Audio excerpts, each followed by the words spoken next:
Hello and welcome to another Topics in Depth session with me, Craig Barton. I'm joined as ever by Jo Morgan. Hello, Jo. Hi, Craig. And this is kindly supported by Tez.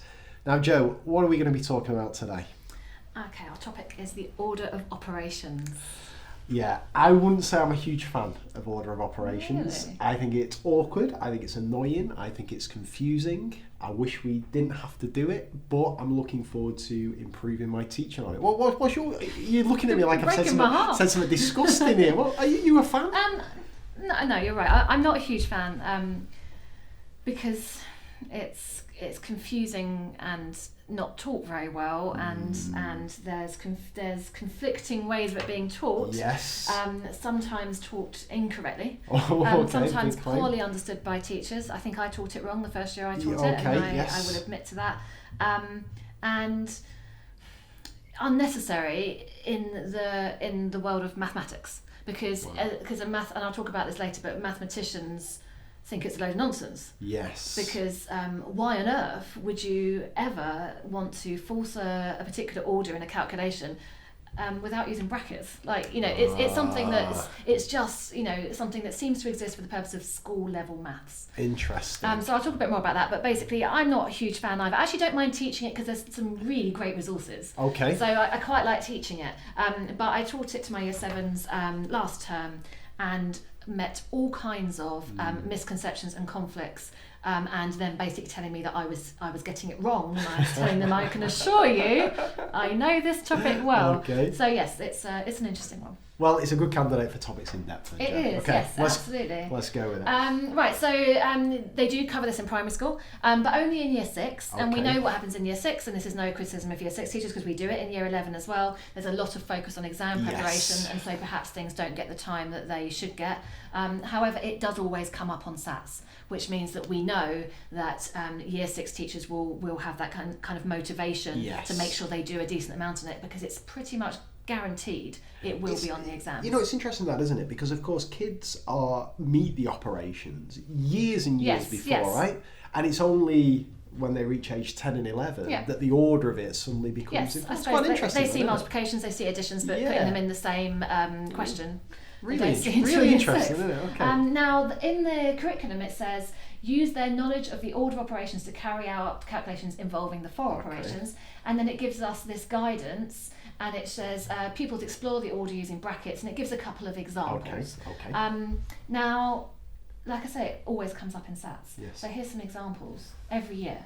2019, so most recent SATs, they had a order of operations question that involved brackets and division. The year before they had so powers come into play. I mean, they have to square, and they need to know cube numbers in primary, but that 2018 question involved understanding what 9 squared means, which is quite new to them, but also doing the 36 divided by 9, and that's tough. That's tough. 2017 had an order of operations question which had brackets and addition and division, and 2016 had one where they had division comes before subtraction. 2017 one's an interesting one, right? You don't need the brackets there, right? You're right, you don't need the brackets. That's interesting, isn't it?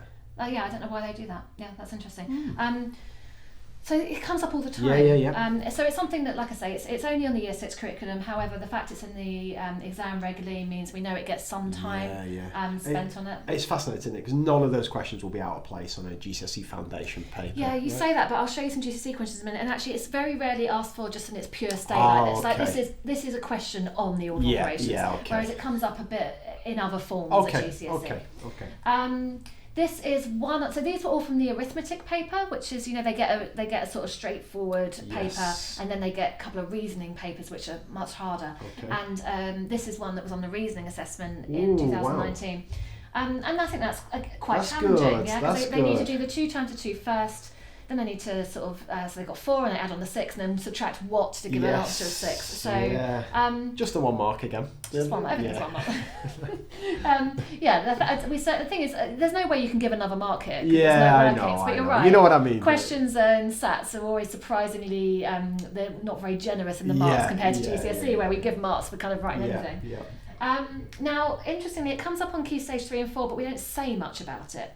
In fact, we don't even say order of operations on the curriculum. The specification, the DFE specification says, use conventional notation for the priority of operations, including brackets, powers, roots, and reciprocals. Okay. Now that's weird. I think that's really strange wording. Yes. And the fact that they're talking about notation rather than an order, and they're basically saying no to use brackets to prioritise something. Yes. But it's a bit of a funny. I mean, it used to be a lot more on the previous curriculum. The 2008 Key Stage 3 curriculum said a lot more. Okay. And now we just get this one sentence. That's interesting. Which is kind of all we're told. But if we look at what's on GCSE, this is a straightforward order of operations question.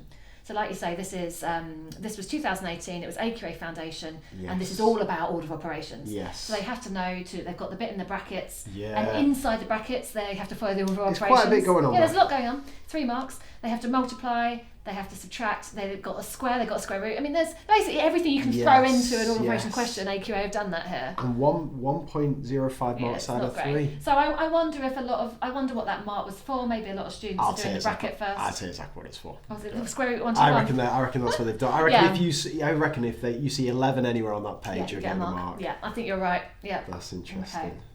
That's hard. There's a lot going on. I think as you say, it's hard, but it's also year 7s can do it. Oh yeah. I guess when I would say hard, I can imagine kids struggling with that. I think they've tried to ask a order of operations question that's kind of as complex as order of operations can get. In a way. Yeah. This was like a year 7 worksheet, and it appears in a GCSE exam. This is a very unusual GCSE question. Yes. So this was if we know that 2 plus, this was in 2017, hence the choice of numbers. If 2 plus 0 plus 1 plus 7 equals 10, then can we insert symbols to make the other 3 capital script? That's very unusual layout and style of question. Look at that last one as well as an interesting little twist, isn't it? And that was foundation. I think that's a really unusual question. I'm not surprised that was pretty low, the marks. I can also imagine that'd be a pain to mark that, right? Because you could be sticking brackets in left, right, and centre there and potentially getting it. Because extra brackets aren't a problem. Matter, does it? Yeah. And then 2018 higher, question 3 was order of operations with algebra. So the idea here, and you can imagine a lot of students here would have done 3A take away A, given them 2A, and they would have multiplied by 4A, and they would have added 2A. And the problem there is that they just hadn't seen this before. Yes. Then AQA put this question in. Then every AQA teacher in the world taught this the next year, and then the AQA put another one in the next year. So I haven't compared the 2 marks. It was question 3, and it was multiple choice. And so we can see that 39% of people got this right, and I'm assuming that the next year that was higher because people will now teach it. This is your classic Hannah's Sweets, right? Yes, when everyone now teaches it. Quadratics and tree diagrams never combined before, and then everyone focuses on it. It's fascinating. I mean, this is your classic interleaving, isn't it? Where whenever we talk about interleaving, it's normally people think, well, let's chuck a negative in there, let's chuck a decimal. But it's amazing how many times algebraic notation can find its way into lots of topics. Yes, and absolutely. It's great to expose kids to this. It was a nice idea from AQA.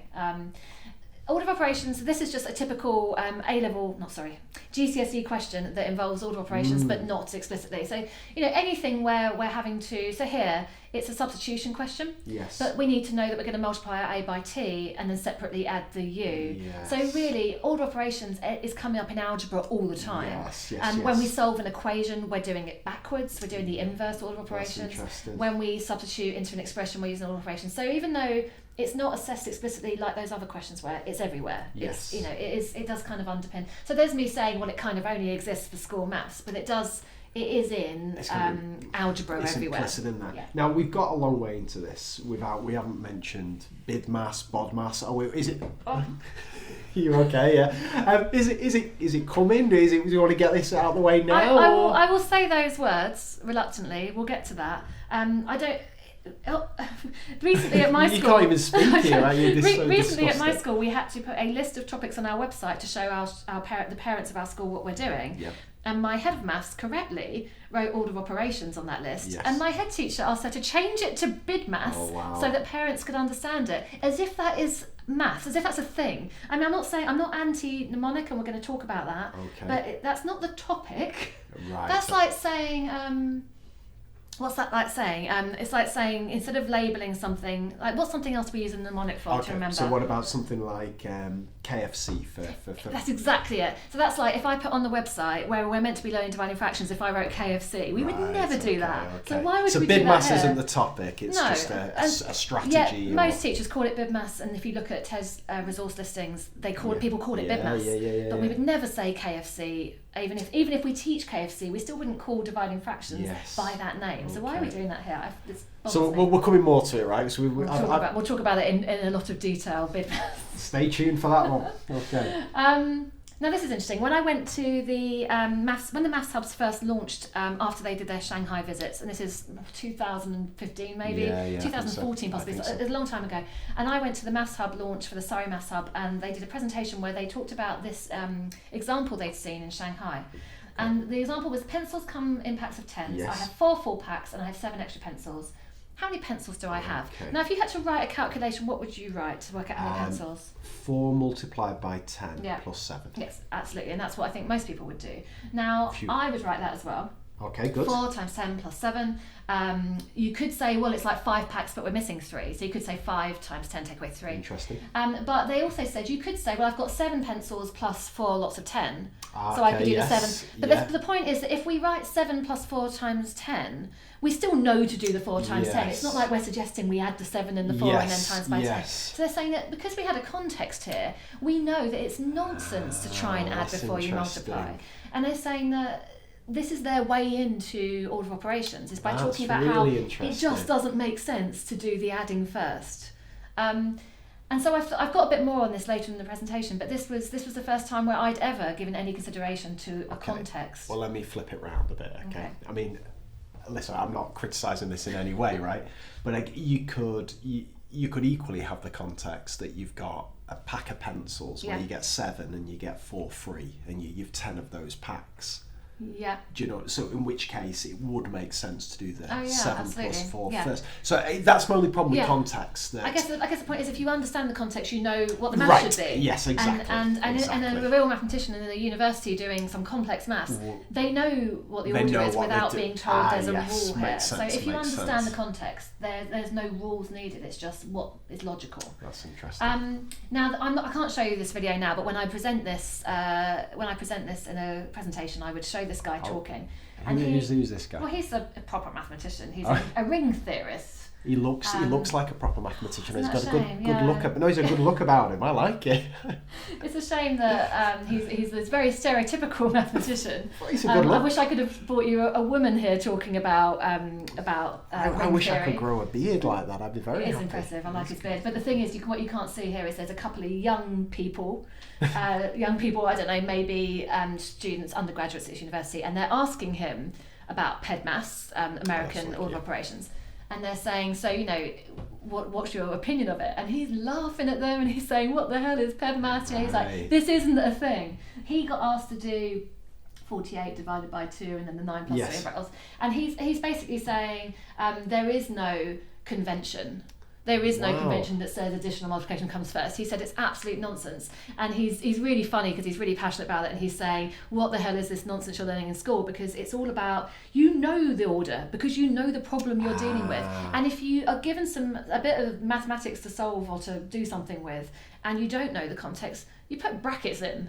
Obviously, if you want to be clear that something's done first, you put brackets in. And that goes back to what we said about those pencils. If you wanted to, if it was 7 pencils plus 4, and you have 10 packs, and you'd know that from the context, so you wouldn't even need to worry about it. So he's saying that this fake order thing is just, he's saying this is ridiculous. Like, why do we do this?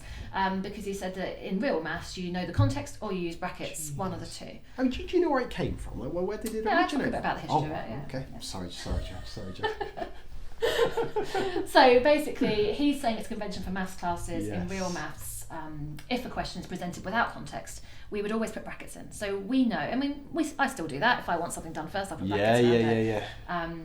It's. I never realised there was any controversy. Yeah, well, it's all kicking off, isn't it? So you asked about the history. I did. Here it comes. 1920s textbook. I found it mentioned there. The order of the strength of bonds. That's powerful. So the strongest bonds are the brackets, or the strongest operation. Strength's good, isn't it? Yeah. Strength's good. The thing is about this is that I've seen people tweet and say, this is new maths, I wasn't taught it, I went to school in the 60s. And I think they were, because I found tons of evidence of it being in all old maths textbooks. Yes. I think people just forget that they did things. So I don't think it's nothing new. What do they mean by bonds? Well, I can see why you'd say that addition and multiplication are a bond. It's a bonding numbers together. I don't know really. I don't know why. I don't know why that use of words. But the strength thing, and I'll talk about strength in a minute. In a minute I'll talk to you about sort of powerful operations. That's the idea here. But yeah, there it is in a 20s textbook. Good. And you won't be able to read this next page, but this is from jeff560.tripod.com, which is a website of maths history, and it tells you about the first usage of all symbols, and it's a really great website. Catchy URL as well. Yeah, it rolls off the tongue. I absolutely love this website. And what basically, I'll leave that for readers to download the presentation and read that in detail. I'm not going through that now, but basically you can see that it's been in existence. The idea of prioritising operations, the idea has existed since the 16th century, so it's nothing new.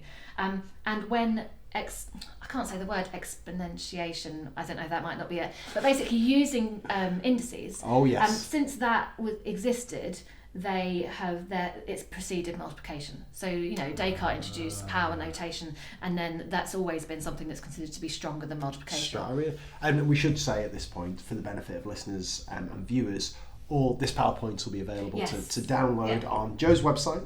It'll be able to download from the podcast show notes page. And Jo very handily under each slide puts the reference to where you can get all of these resources from. And this one come with the free magnifying glass, so you can actually read this. I think the point is that if anyone's questioning the history of it, then I'm suggesting that they can go and have a look at his website, because it has sources for the history. And it's all I wouldn't necessarily tell my students this, but anyone who's saying this is new maths, I'm telling them it's not new maths. So our convention in this country, convention in this country, and this is from an extract from Don Stewart, is that we do our brackets first, then we do our indices. We have our multiplications and our divisions next, and we have our additions and subtractions. Notice how Don Stewart mentions of in multiplication. When you have like 2/3 of something, and that means times. And then he's saying, and this is one of the things I'll talk about quite a lot, if you have a string of multiplications and divisions, or you have a string of additions and subtractions, and if no brackets are there, then you just go left to right. Again, even just reading that, it's hard, isn't it? Like you can see why this is confusing for kids, can't you? Straight to it. It's a lot to remember without much meaning attached to it. Absolutely. Now, the image is from Matt Dunbar from Trinity Maths, and it's that idea of a pyramid rather than a straight line for this. So just writing the word BIDMAS is problematic, but a pyramid is better, and I'll talk in a minute a bit more about the problem with BIDMAS. But just to people who listen to this who aren't happy with BIDMAS, yes, half the country calls it BODMAS and half the country calls it BIDMAS. I was always BODMAS. So what did your O stand for? Order. Order. Now, what do you mean by order? So when I say I use it, I was taught this, and I'd never heard of BIDMAS till about, I don't know, like 8 years ago, 9 years ago. So order for me was powers. But I don't know why. Well, I think I don't know. Well, you have a polynomial of order 4. It means the highest powers of 4. That was it. So I think the word order. I'm guessing that's what. I don't know if people. I think that's exactly. I don't know if people who teach BODMAS knows that that's what an order is. I didn't know that. Some people say it's other. So you do brackets, your other things. No, that's bad. Some people say it's what do they say, of or something? Like there's so many different uses for that O. And I'm not happy with any of them, because why are we saying order when the kids don't know what an order is? Yeah, that's bad. Some people say, this is a funny one, the O stands for powers, but there's the second letter in it. I mean, that is retrospectively fitting something in it. Hasn't quite worked there. So, I think... So BIDMAS is better than BODMAS, right? If you had to pick one of the two, I don't like either of them, but I suppose BIDMAS I think is better than... Only because they know what the I is, I suppose. Do they know what the I is? It depends on the order of your scheme of work. Yeah, do they know the word index? Good point. In America, it's P for parentheses, E for exponent, and then they say, please excuse my dear Aunt Sally. Please excuse my... PEMDAS. That's interesting. So they have a kind of, I don't know what you call that, but where you have a little sentence to help you remember something. Whereas we just have this word. Yes. And we don't have a sentence that goes with it. It's just like, remember your BIDMAS. Yes. I have a lot of students, half the class say, Miss, you're wrong, it's BODMAS. And it's like, well, this is just a ridiculous conversation because it's neither, it's the order of operations, and you have your own way of remembering it. I mean, I'll tell you one thing for it though. I mean, I'm not saying it's a good thing, but kids do know the word, don't they? They do know the word. They never forget the word. They never forget the word, but we'll come to this, but there are so many problems with the word that causes difficulties. But you're right, they do remember the word. We don't need a please excuse my dear Aunt Sally, exactly right. Because they remember the word. I mean, it's on the wall in every maths classroom. It is. Frustratingly. Wow, yeah. Right, powerful operations. Okay, you've hooked me in with this. Yeah, so this is from, you liked the idea of it being strong operations. This is from Nix the Tricks, which is a great book. And it says we need a standard order for consistency, so we do the most powerful ones first. Good. This is the word I can't say. Exponentiation. Yes, good. Increases or decreases at a greater rate than multiplying. And multiplying increases or decreases at a greater rate than addition. So we go in the order of the strongest operations. If we want a different order, we use a grouping symbol to say, actually, can you do this bit first instead? That's good, and I like that because that explains why multiplication and division are hierarchically the same, because they both either increase or decrease at the same rate as each other. That's people lovely, argue that right? multiplication and division are just exactly identical. It's the same They're thing. the same thing, aren't they? Yeah. Divide by 2, multiply by half. They're And identical. same addition and subtraction. Yeah. You know, adding, subtracting, and adding a negative and all that. So yeah, the same thing really. But the powerful operations is something I talked to my year 7s about this year for the first time. So I made a big fuss about look how powerful this multiplication is. That's really good. Before we go on to misconceptions, I just wanted to mention the vinculum. I don't think I've ever had a conversation with you where you haven't mentioned this word. So no, this is really interesting because they never used to use brackets. They used to use vinculums instead. They stopped using vinculums. What is this? Well, this is James Tanton saying he's campaigning to bring the vinculum back because he thinks the top expression is easier to follow the order than the bottom expression. Let me tell you now. If you're starting a campaign to bring it back, I'm not using this example. Look at that. Like, how many bloody lines are there in the top? Yeah, but the thing is, you can find the order because you first of all do the ones, say the minus 9 plus 1, and the it's not minus 9. No, exactly right. You prove your point straight away there. It's a 9 plus 1. It's a 9 plus 1. No, you look at that bottom, and straight off I know where I'm going there, and that 9 plus 2, straight off. There's so many brackets. No, I think you're all right because you if anything, you just look for a single bracket on the left, and I think you're all right. I think the thing is, in this country, neither are ideal. No, in this country, we would be happy using different types of brackets because they stand out more. So I might use some square brackets, whereas their brackets mean different things in America. So they're a bit less happy using what they call braces, and we just call them, we have all these, I'll show you that in a minute, we have all these different types, we don't mind using different types of brackets or whatever. But yeah, so the vinculum, I just wanted to mention this because when she said in Nix the Tricks at the bottom, we use grouping symbols. The reason she's not said brackets is because there are numerous grouping symbols, one of which is the vinculum, which we don't really use anymore, but there are other grouping symbols, and we'll come back to that later. Okay. Right, so let's look at some difficulties. So there are some really big things people do wrong in this topic. The first one is just going left to right. Yes, so just totally forgetting, and this is like, we did BIDMAS. We did the order of operations 3 months ago, and they've all forgotten it, and they just go left to right. Yeah, classic. So this is answering. If you answered 42 here, it would be because you did 13 minus 3, which is 10, and then you multiplied by 4, and then you added 2. And we know that we actually want to do 3 times 4 first. Yeah, classic. So yes, that is a big problem. And we find on diagnostic questions that comes through all the time. And I suppose that would happen a lot with, say, algebra, for example, because they don't connect the two. And well, it happens in two things. You've said both of them. One, whenever you combine it with any kind of different topic, so even you chuck fractions in there, all their attention is on the fractions, and they forget about order of operations. And 2, the other one you hit on, if they're assessed on it any length of time after they've been taught it, it's just gone. I know. Whereas if you've just been taught BIDMAS, that's all you're thinking about, so you remember it and you do it. And there's some examples of students doing exactly that. You can even see in their workings that she's written the 2 plus 3 equals 5, and then those workings are awful with all those equal signs. I'm feeling a bit ill there. Yeah. Now the next misconception, which is the really big one that we cause for ourselves, is the thinking that addition comes before subtraction. So they see the word BIDMAS, the A comes before the S. Now if we look at this problem here, we have a positive 5, we have a negative 3, and we have a positive 2. And we know that if we combine those things, we've got a positive 5 and a positive 2 giving us a 7. And we take away the 3 and it gives us a 4. And we know that if we were to however we sort of drew or use visual representations here, we can see that we have positives win. There's no way this is equal to 0. Exactly. But yet what they do is they say, well, BIDMAS, A before S, so I'm going to add that 3 and that 2. Now if they added the -3 and the 2, the -3 and 2, they would be absolutely fine. Yeah. But they add the 3 and the 2 and get 5, and then they subtract. Yes. So the thing is that it's actually fine to do that addition first if they see it as a -3. Yeah, but it just doesn't happen, does it? So this is a huge problem, because they're coming to us saying this is how I was taught. Yes. And I know that there are some teachers who do teach that the A has to come first, and it's because their subject knowledge isn't strong enough and they're actually getting it wrong. But there's also just the fact that teachers don't think of this scenario. I think that's it. They teach, and then they go with the mnemonic, and they're like, this is the order: A before S, A before S. I think you've hit the nail on it. It goes back to what we said when we did our angles one. Yeah. We talked about this, didn't we? The need to expose kids to these edge cases, these boundary examples early on, because you're right. A child could go through life absolutely fine with BIDMAS as long as every time they're presented with a problem, remembering the hierarchy works. Yeah. But of course, all it takes is something like this, and their whole world crumbles. Hey, now I'm starting to get a bit worried here, Joe, because I've known you for many years, and listeners and viewers will be well aware of this. I wouldn't say you're the keenest when it comes to any kind of visual representation, any kind of counters and stuff. Are you going down the manipulative side? No, I'm not. I'm just saying that. I think right. We know that.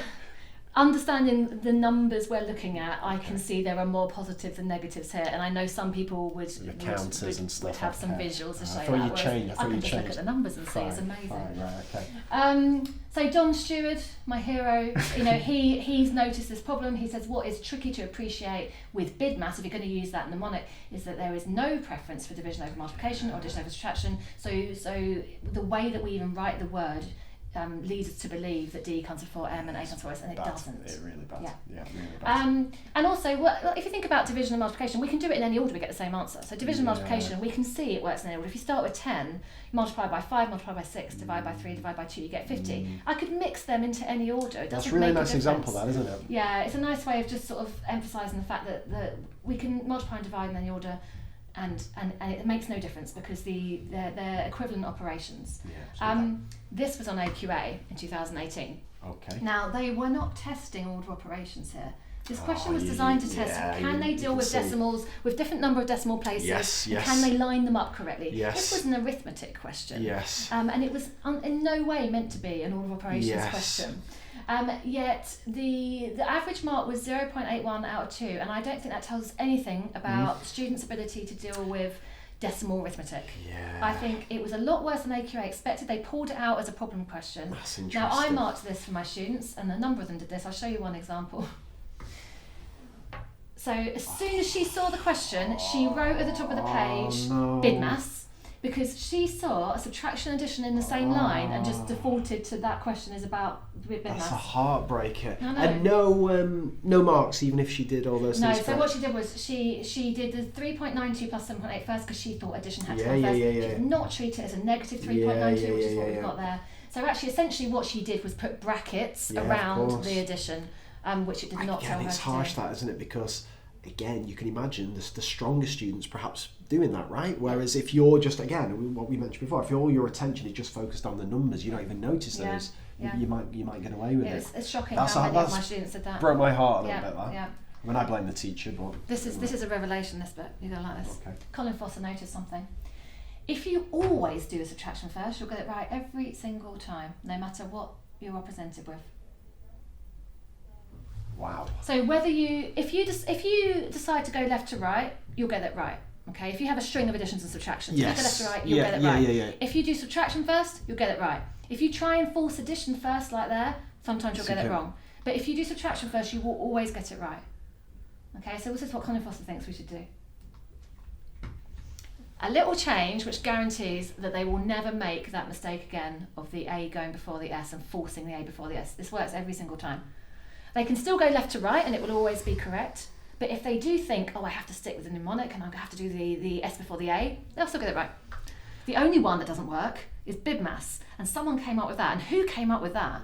Someone came up with it so it would form a word that could be spoken. Well, that's the problem. I mean, Colin is a genius. We know this. Yeah. He's featured in several of these topics in depth. But he's got a branding issue there, hasn't he? Because you can't say... But you could do like the Dear Aunt Sally thing. You just need a sentence. You just need a memorable sentence for it. Whoever came up with BIDMAS, who came up with it? I mean, I was asking you. I don't know who came up with it. You're not happy with it. The person that came up with something that doesn't work for the sake of having a word that can be said out loud. Like, what? Why? And who was it? Like, I haven't had a chance to think this through, but this works even if you are taking away negatives, if that makes sense. If you're, do you know what I mean? Is it because all those examples involve subtracting a positive number? Yes, this would work for anything. Yeah. Okay. So you can always. Well, viewers and listeners can test this out. Divisions and multiplications can always go in any order. Yeah. Additions and subtractions, you just have to make. Basically, you have to make sure you don't use the sign. So we need, for example, that negative in the second one. The -3 needs to be with the negative needs to be with the 3.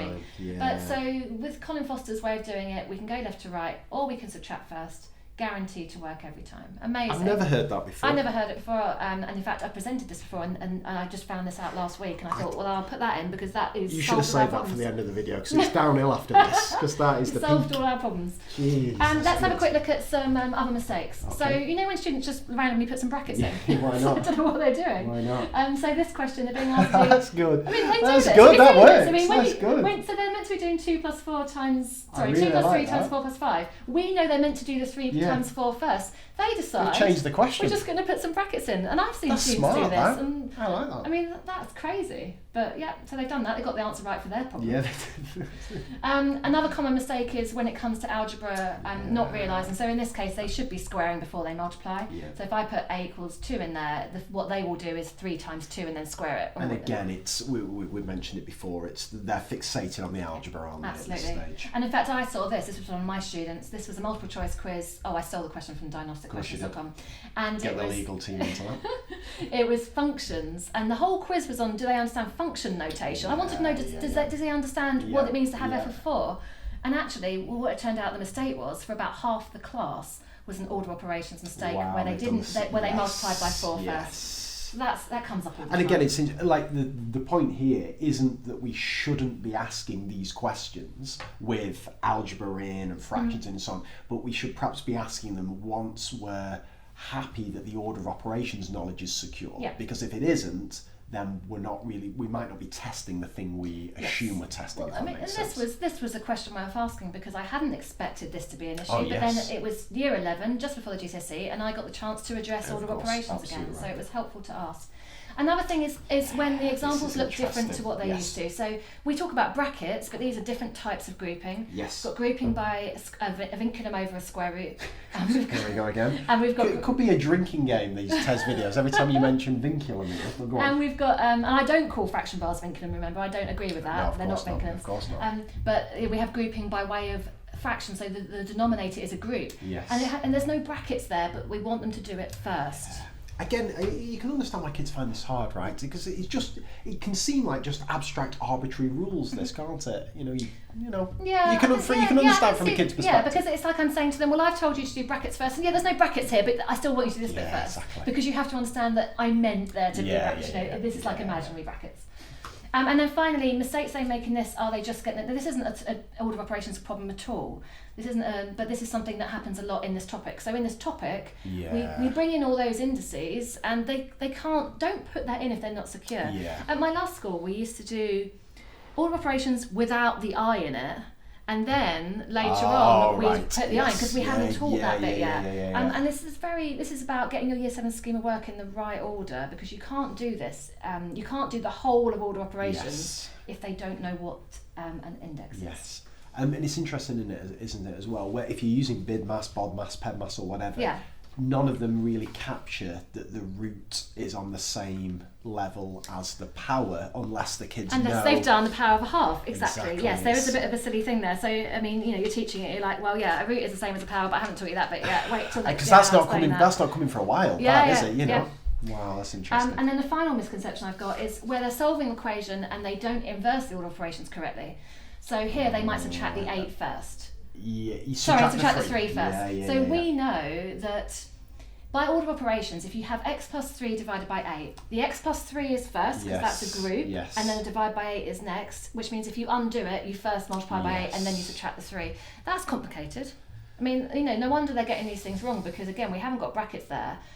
When I teach solving equations, I talk quite a lot about undoing the order. If you teach quite complicated equations, so not the first time round of teaching equations, but when I come back to equations in an older year, I talk about reversing the order. So let's identify if we take out X and what's happened to it, and then we're going to undo those things backwards. But you have to understand the order of operations for that. So that's all our misconceptions, and then I just want to talk about some possible approaches or things we can do in our teaching. There's a whole load of stuff here, and there's loads of them. So all based around BIDMAS, I assume, yeah? All based around the things we can do to teach order operations differently that might address some of these problems. Interesting. Now, I've got a whole big list of them, and I'll go into them in a lot more detail, but here's the big list. So we could introduce it using the context. So that, yep. So we could talk about the pencils example. Yes. We could stop saying brackets and start saying grouping, because grouping covers a lot more things. That's good, yeah. We need to emphasise, we should do this anyway, yes. that the division and multiplication are the same priority, and we go left to right, and the addition and subtraction are the same priority. I make such a fuss about that now, like it's all I talk about. Yep. It's like, because I know that's where they're going to go wrong. So I also know that's where they may have been miscommunicated before, so I really go on about that. And every time there's anything to do with order operations in any year group, I draw the pyramid on the board, and it's like, and I refuse to let them write it out in a straight line. New thing I've added to my list. Good, start using. How are you saying that? I'm not. BIDMAS. BIDMAS is all right. BIDMAS, okay, yeah. So I'm going to start using BIDMAS. It works every single time. It takes away all problems. We could totally avoid mnemonics. I'll talk about that in a minute. We don't need to have any. We don't have to. Whatever we do, we need to be very precise and clear in our explanations and really think about them. Yes. We could break it down, and I'm going to show some resources that do this, where we spend a little time on things that just involve addition and subtraction, and then we spend some time on things that involve addition, subtraction, multiplication, and division, and then we might bring some brackets in. So not, I mean, most year 7 teaching just goes straight into the lot of it, but we can do it. We can break it down. Interesting. Lots and lots of examples, carefully chosen, of course. This is standard for any topic. Questions that draw out misconceptions. Lots and lots of fluency practice. There's some lovely rich tasks. I'll show you them.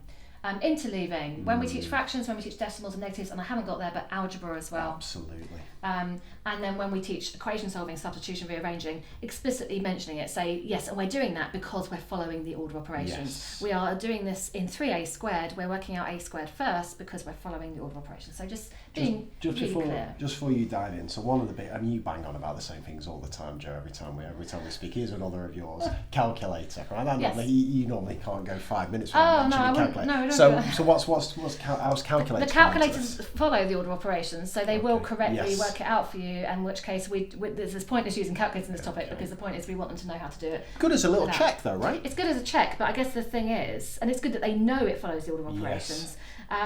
The thing is, we need them to have these skills for algebra, so the calculators aren't going to help them with the algebra. But you're right, it can be useful. You could ask them to mark their work using the calculator. And sometimes it's a good hook in, right? Like I've often used that. Well, why is your calculator giving you a different answer? Blah, blah, blah. Okay, nice, right. Right, so just a little bit more on each of those things. I already mentioned context. Here's another one. If a boy buys 4 sweets and they cost 9p each, how much change will he have from 50p? Yeah. We would write it like 50 take away 9 times 4. Yeah. We would never do the 50 times 9 first. So that's just that hook into it of why it works. Yep.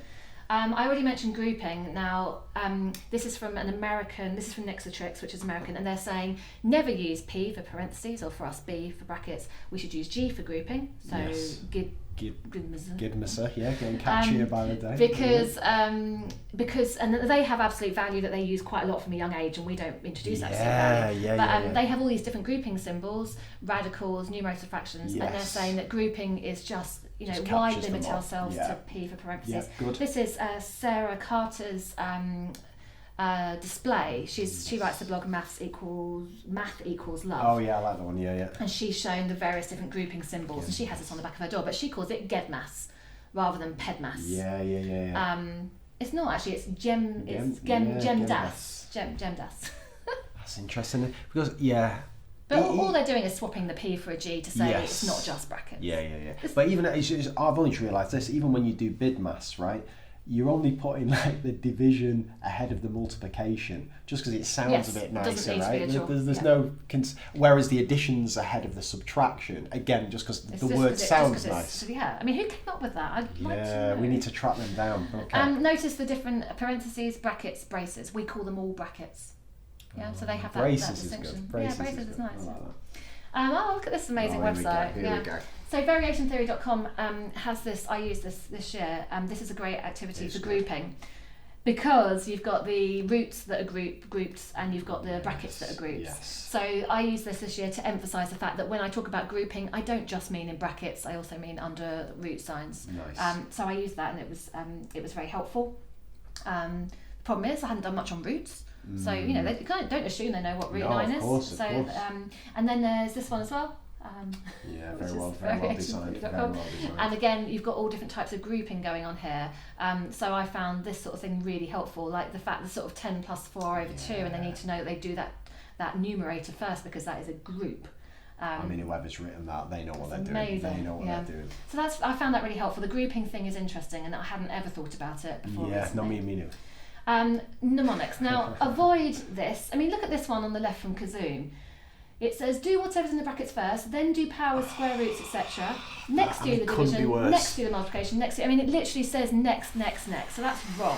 The one in the bottom right, which I just got off Google Images, that's still worse. Orders of, they're saying, what is orders of? Yeah, I don't know. And they're saying do first, do last with an arrow. So this is what it should not look like. Okay. Bit better.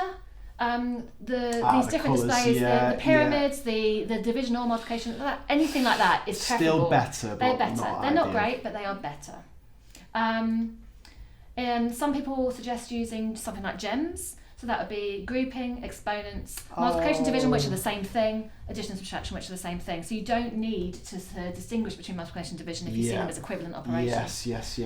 So that's something okay. There was a bit of a movement towards gems a few years ago, and I think particularly obviously with exponents. In fact, I think Danny Quinn might use gems at Michaela, and given they've got the top GCSE results in the country, this is where we we're should going listen wrong. to what they do. Yeah. Gems. So I think, don't quote me on that, but we could check with Danny. I think she uses gems. We literally are quoting you on it because you're recording it, but fine. And then, of course, an alternative mnemonic is my Colin Foster genius. He wrote this in a paper a little while ago, and I just feel like no one noticed this was genius. He's underrated. Yeah. People think he's brilliant, but not as brilliant as he is. This is fantastic. You can solve the entire problem just by switching those. If I'd have come up with that, I would be bleeding that dry. I'd have T-shirts made and everything. He mentioned it subtly in a tweet a couple of years ago. No. I'm going to become Colin's agent. We need to go big with this. You could totally skip mnemonics. You don't have to. I actually talked to my students. I tried to skip it this year. I failed. I ended up with my pyramid on the board. However, I did try and skip it, and I told them these 4 golden rules. Yes. The first rule is you do any groupings first. It includes fractions, powers, roots, brackets. Yes. I said the second rule is if you have addition and subtraction, you just go left to right. Yes. If you have multiplication and division, you go left to right. And if you have an expression that has both those things, the multiplication and division win. So that's a way of saying it's a lot. It's things to remember. It's that's tough. why I failed on this. I know. I appreciate your attempt, but it's didn't just work. as soon as maths becomes a load of things to remember, it's just a bit much. It's tough. It's tough. Other strategies, interleaving. Yes. So that question that was in AQA, I made a resource specifically designed for this. So I've made a 2-page resource. The first one is questions just like this, and the second one is an insert brackets. It's available to download from TES. So basically, anyone that saw this last year and thought, I've never taught that, they can now teach it using my resource, which I made specifically to address this. There you go. And there it is. So it can be downloaded from TES, and it's got 3 big exercises on algebraic order operations. Good use of the equivalent sign. Yeah, I'm not sure. I'm not a fan of identity symbols. So actually, when I'm looking at that now, I'm thinking, I don't know if I should have put that in. I'm not a fan. No, I think you're all right. I think no. But what was I going to say about this? I used this after I taught algebra this year. Yes. It depends on your order. It depends if you do order operations first for year 7 or algebra. Yes. But actually, I used it when I taught algebra.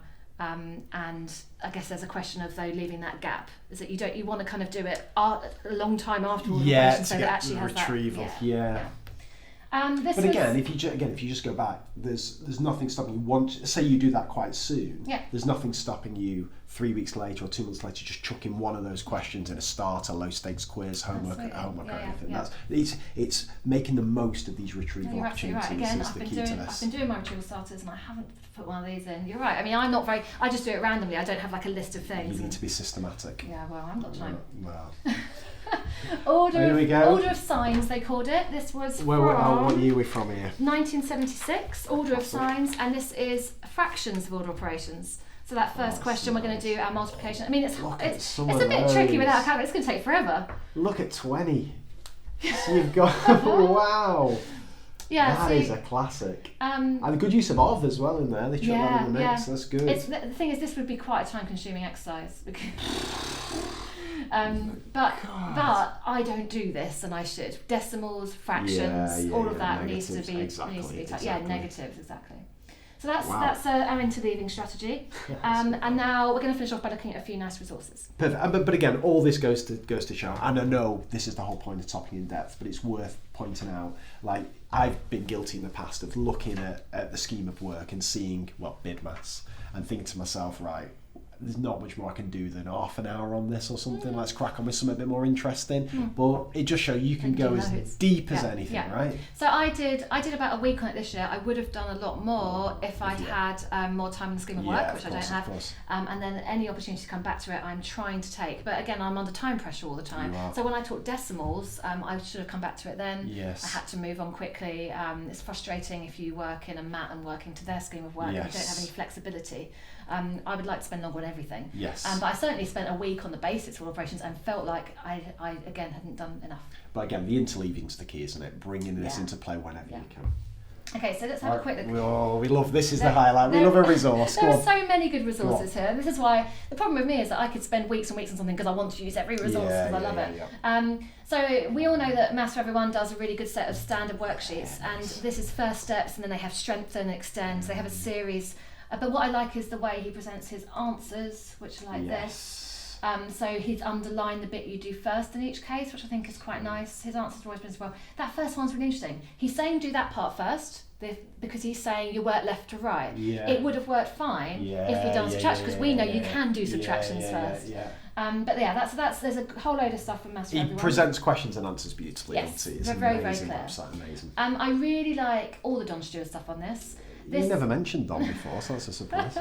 This is a code breaker, which is standard. My students love a code breaker, but Don Stewart does a whole load of other stuff. So, for example, this, where the questions get quite a lot harder, but it's got that stretch bit at the side. So they're not going to finish this and sit there, because at the side you've got a stretch question. Try to find 3 solutions. That is a rich task. So you've got the fluency practice and the rich task, and it's all there. Purposeful practice on the right side. It's lovely. I tell you what, he can present a worksheet. You never see a capital letter. That's what I like. Some people don't like that. So that's Unicase, isn't it? It is. I like it. He says he makes no apologies. He likes Unicase, and some people complain about it, and I don't mind. If they complain, they can go make their own resources. That's what absolutely. I say. I love them. Look at these lovely tricky questions. Now, if you give a student some challenging questions like this, and they're really excited by it because they've just joined secondary school, and you're saying, well, we're going to do all the operations. Have a go at these.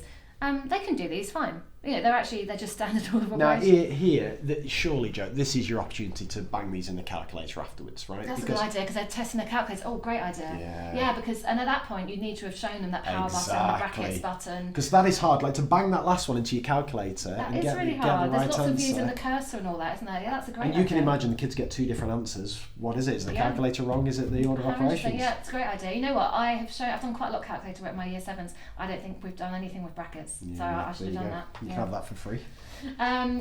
This is standard.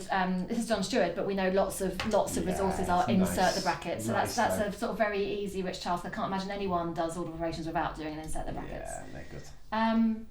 And this final one from Don Stewart. Now, this is something that I've used in year 10 when I've had on the scheme of work revisit the order of operations, and I've just done a quick recap with like a strong class, because it's a puzzle. You could do it with any year group, but this is basically a puzzle. You can use numbers 1 to 9 only. You have to follow the order of operations. So if you look at that question 1 going down the left-hand column, you need to do the 6 divided by 2 first, and then what do you add to that to get 4? And that That's kind of nice. So this is a puzzle, and they are fairly challenging. MathsPad have loads. Again, some of them are subscriptions, so I haven't put them all on here, but MathsPad has a whole load of fantastic resources here.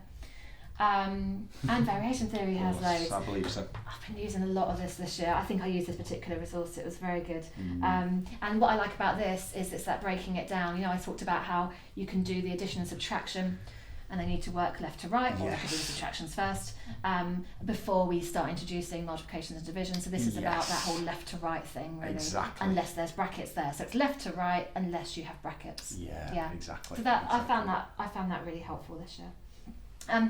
I haven't listed all my resources. There's tons on my website because this is a topic where we are lucky to have an abundance of lovely resources. I tend to avoid things that say BIDMAS across the top of them. if they're like that Don Stewart one that had the little there, I don't mind just that. about don't mind that. Okay, that sneaks through. Put like that, and that one's all right because it's got D stress. Okay. But no, I don't like anything that's called BIDMAS resource. I'm not using it. My students quite like looking at viral problems. Yes, so I might say to them, this is the latest thing on the internet, and they're saying you have to be a genius to solve it. Yes. They can all solve it because they've learnt their order of operations. So I might show them one of those from the internet, and they get all excited. And I say, oh yeah, I saw this when it was online. That's good. Calculators, actually, our calculators follow the order of operations fine. Some phones weren't doing it, or sometimes there's confusion when you've got brackets and divisions and stuff like that. But that can be quite interesting. Like you mentioned that earlier, it's quite interesting for students to, why is your calculator saying this, and that's quite interesting. Finally, have you seen this? Have a watch of this. It's great. This is I think Korean, might be Japanese, I'm not sure. So she chose that. So I show this gift to my students on a loop, and they would watch it for hours. And the thing is, they're all saying, "Oh, she's chosen the wrong one," and then she gets knocked in the water. No. I mean, that's classic. What a game show! I know. Oh, I love it. That is a really, really nice way that I end my order of operation lessons. It's a little treat for them. I don't do crazy things in my lessons very much, but I will let them watch this, and I will let them have a laugh about it, because I think they will remember that. So that's a really nice way to end the topic. I've put a few links in there. These are not resources, these are further reading. So I've got 2 articles by Colin Foster, including the one where he suggests that S should become before A, and a whole load of stuff on misconceptions and just some really interesting things that people can read if they're interested in knowing more about this topic, because it is a topic that it's almost like we all just assume it's a simple maths and our subject knowledge is fine on it, but actually there is a big subject knowledge gap in this country. There are teachers who think A has to be forced in before S. So this is something where we could all do with just really making sure that our subject knowledge is where it should be on this. Because, there's some really interesting work on misconceptions in here. So that's it. Order of operations, BIDMAS. So there we have it. Topics in depth, order of operations. A topic that I've not taught well enough in the past, a topic that I've glanced over in the past, but there's just a wealth of resources out there.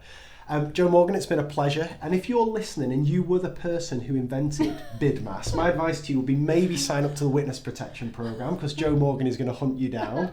But that has been absolutely fascinating. Jo, as always, this has been a pleasure. Thank you, Greg. Tez, thank you for hosting this, and hopefully we'll be back in the future with more topics in depth. See you later.